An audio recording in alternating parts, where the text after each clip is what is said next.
lost cause. The question is, how do you get your team to this elite level?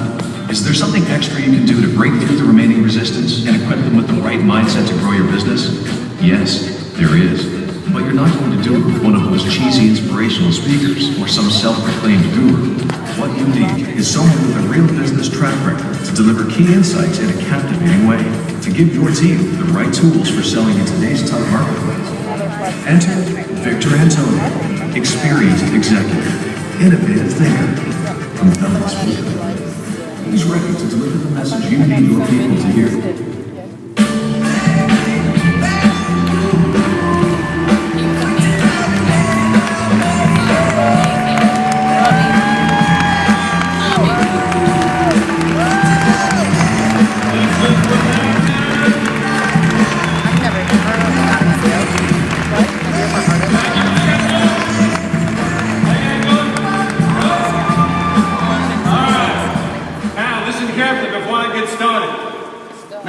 I need to know, am I in a conference or am I in a celebration? Clap if you think we're in a conference. If you clap, leave the room. Clap if we're in a celebration. Alright. Now listen carefully. I got two types of speeches I usually give. I got a real boring one. I got a real exciting one. Both contain the same content, but I'm going to let you decide which one you want. Clap if you want the boring one. Smart audience, clap if you want the exciting one. Don't care as long as it's good and it's short. Yeah. No, you weren't supposed to clap at that one. Thank you for having me. Good to be back 2 years later. Wow. By the way, clap if you were here 2 years ago when I was there. Man, I mean, it's an incredible, it's just incredible. Blown away when Alec called me up, I'm like, I said, well, what do you got? 2,000, 2,500, what? He says, no, we're about 8,000. I said, what? I mean, I'm like, well, what would you say? 8,000. I mean, congratulate yourself, because that's fantastic growth. Now, before I jump into my presentation, they asked me to share, Alex specifically said, Victor, I want you to share your moment, your freedom moment. So I want to share with you my freedom moment. Just very quickly, it's my story, I'm going to keep it short. Now, that's my freedom date right there. May 9th, 2001, 3:48 p.m. I was working for corporate America, but something happened. I got tired. Now, I'm not going to give you the long story, but here's the short version of it. Now, I was raised in Chicago. How many folks are from Chicago? Chicago in the house. I live near the Cabrini Green Housing Project. Who's with me?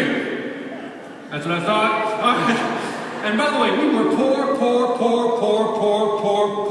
We're talking food stamps, government cheese, powdered milk, clap if you feel my pain.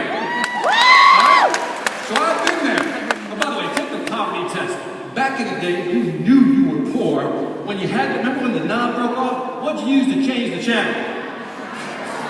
Man, there's some poverty in this room. Yeah, pliers and what else? Screwdriver, you were desperate, right? Young people don't know what we're talking about. Where's the remote? There was no remote. You knew you were poor when the antenna broke off because there was no cable TV. What did you use? A hanger! A hanger. And if you were so poor you couldn't afford a hanger, what'd you use? Man, there is some poverty in this room. Aluminum foil, right? And if you wanted high def, more foil, right? And my mother said, go to school, get the education, get that J.O.B. So I went to school, got the education, got the J.O.B., worked in corporate America, but as time went on, I like to call this thing a quiet discontent. Do you know what I mean before I even define it? You ever get something right here, and you go, I'm just not on purpose. This is not what I was meant to do. And so on May 9, 2001, 3:48 p.m., I said goodbye to corporate America. I couldn't do it anymore. Now, when Eric the other day talked about commitment, I understood what he meant. Because, you know when you walk into the boss's office, even though I did this on the phone, you know how you walk into the office, I quit. What do you think I felt at that moment? Tell me, yell it out. Freedom, euphoria, like, screw you, I'm done. Right? You feel good, right? But then, moments later, when the euphoria is gone, something else sets in. Yes! Like, what did I just do? Right? What did I do? And I went from a highly successful six-figure income, but I knew that in here I wanted to do something different. So I wrote my first book, started promoting my first book, and something happened. I started putting myself out there. I put all the chips in, I burned the ships. I'm going to do this. That was a commitment. And in my first year, listen carefully, I made $17,000. Yeah, I said 17. My wife was like, I support you when I left on May 9, 2001. May 9, 2002, she said, I support you. So the fist came down. Wasn't as high. But something interesting, I want to share this with you. Something interesting happened. See, I realize I know a lot about business, but when you work for a company, something changes. Everything's taken care of. You specifically focus on something. But now I was an entrepreneur for the first time. And that's scary. There is no guaranteed paycheck every other week. There is none. And all of a sudden, I realized I wasn't generating business. I don't know about you, but I had a quiet panic. I'm an intelligent guy. I got some college degrees under me, but I didn't know how to market myself. And then one day I was talking to a guy, I was telling him my process, I'm just not getting any traction, my business is not growing. And then he asked me this question. It was a very fascinating question. He said, Victor, what business are you in? I said, with confidence, I'm a speaker. He said, no. I said, okay, it was like a test or something? Okay, I'm a sales speaker. He said, no. I'm a trainer. No. Consultant. No. No, but screw you. What am I? Right? What am I? He said, you're in the marketing business first and foremost. And that hit me like a ton of bricks. Because what he was saying is, you can have the best product in the world, you can have the best service in the world, but if nobody knows you exist, nobody knows you're out there, guess what? You're not selling anything. So promotion is big. Would you agree with that? We have to promote our business. Yes or no? Yeah. And like you, I want you to understand that it's not easy. Whether it's offline or online, marketing is not easy. So for example, I tried to do advertising, right? Guess what? Didn't work. So I tried that. Then I tried something else. Guess what? That didn't work. Then I tried something else. Guess what? That didn't work. I tried several things. Public seminars, that didn't work. Search engine optimization, build my own website, do some pay-per-click search engine marketing, that didn't work, but that didn't frustrate me. I just had to figure out the code. What worked for me? Then I came across this little thing called YouTube, social media. And that was me. That fit. And I say this to you because I want you to understand that everybody in here markets differently. There is no one formula for marketing. There just isn't. And I need you to figure out, whether it's offline or online, what is your marketing strategy? And if you try something and it doesn't work, what are you going to do? Next. Try something else till you finally figure it out. But you got to go all in. You got to make the commitment. And does this stuff work? I am an advocate. I'm with Chris on this. I'm an advocate of online marketing because I think it works. And I'll prove it to you. Let me show you a couple of slides. When I look at my data, this is what I look at. I'm just sharing 2 slides with you. This is my traffic as of today. As of yesterday, on average, if you look at the second number in the box, rather, if you can go back a slide, please. You see where it says 120,000? That means I'm getting 4,000 views per day. On average, I'm now getting 1,200, about 1,000 subscribers per month. 4,000 views per day, 1,000 subscribers per month. And if you know YouTube, you don't have to pay for this stuff, right? Because it's free.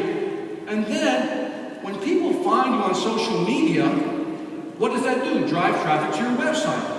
So here's my website traffic as of yesterday. So all of a sudden now, I'm getting 4,000 views per day. That's shifting over to about 10% of those people are coming to my website. So all of a sudden, this becomes my ultimate lead generator.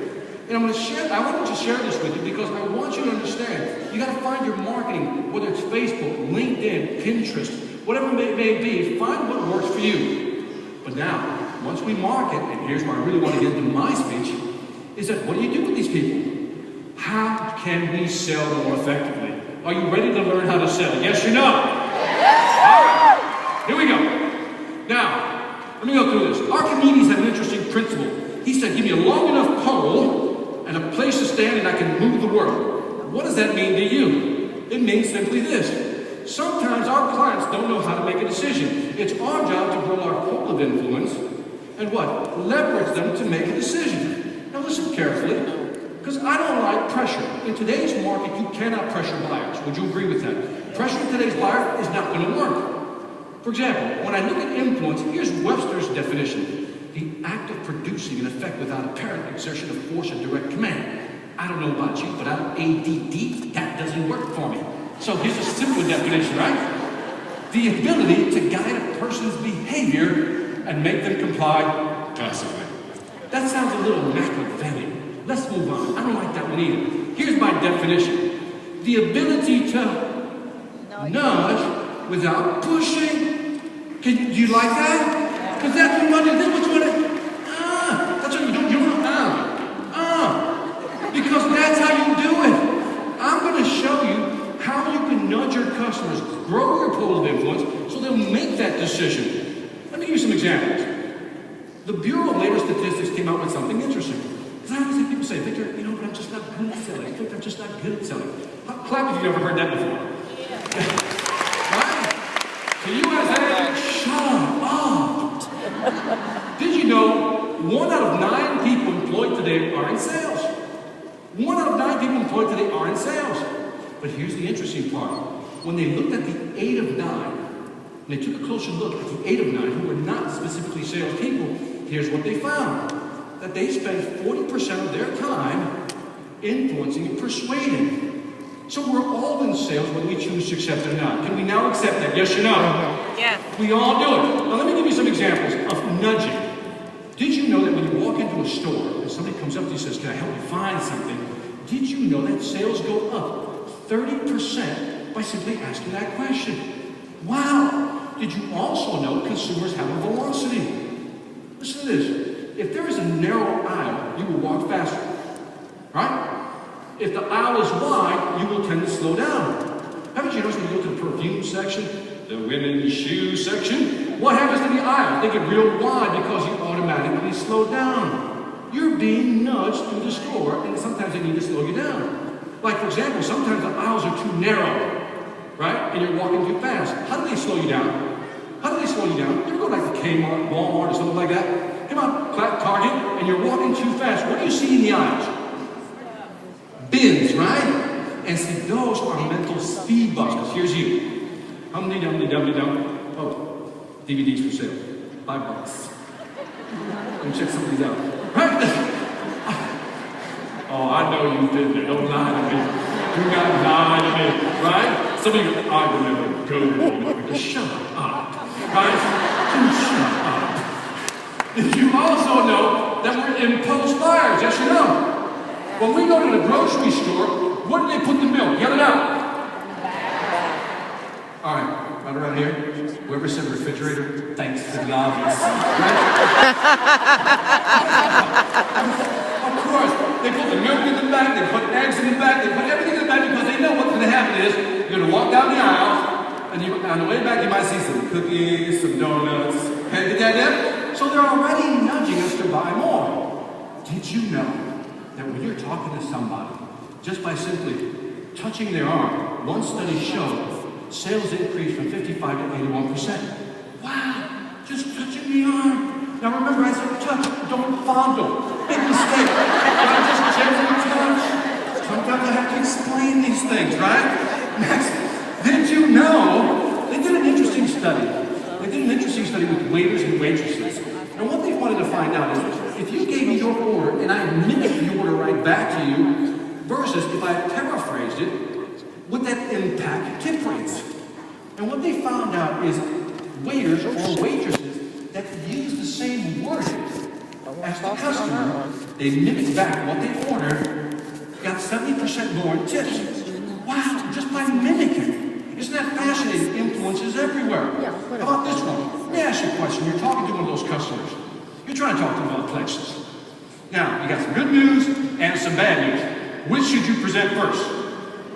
Raise your hand if you say good news. Raise your hand and say, give them the bad news first. Raise your hand if you refuse to raise your hand, no matter what I'm asking you. Rough crowd. Here's what they found out. That if the person is not motivated, you ever talk to that one person just, I hate that. Yes. You ever meet that guy? Girl, right? That person is one of those negative people. If they're not motivated, you present the bad news first. You said, okay, let me tell you all the things you're not going to like about this company, or all the things you're not going to like about this product. What do you think the person is thinking at this point when you say that? Well, at least they're honest. But if they're motivated to buy, you present the good news first. You with me on this? Show things you can do to increase sales. Now,